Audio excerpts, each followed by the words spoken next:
Pas një rritjeje të konsiderueshme në fillim të vitit, normat e interesit për depozitat nuk kanë qenë mjaft të favorshme në shkurt. Sipas raportit të përmuajshëm statistikor të Bankës së Shqipërisë, interesi mesatar i depozitave të individëve në lek ra në 1.64% gjatë muajit shkurt, që për korrikut të vitit të kaluar, interesat e depozitave në lek kanë mbetur poshtë 2% për individët. Pavarësisht se kursimet e qytetarëve në banka sa vijnë dhe rriten, normat e interesit mbeten jo shumë të favorshme për shumëfishimin e tyre.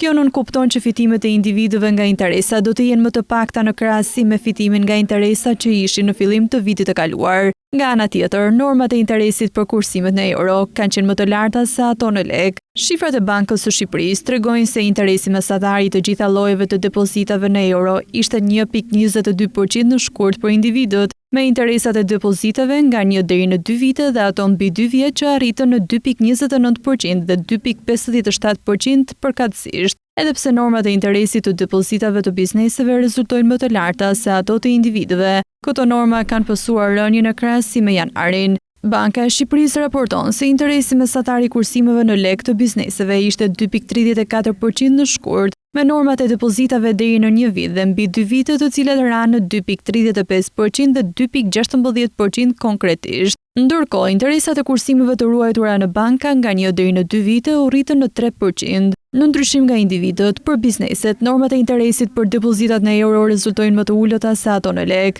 Megjithatë, interesi mesatar për kursimet në euro të bizneseve u rrit në 1.66% në muajin shkurt.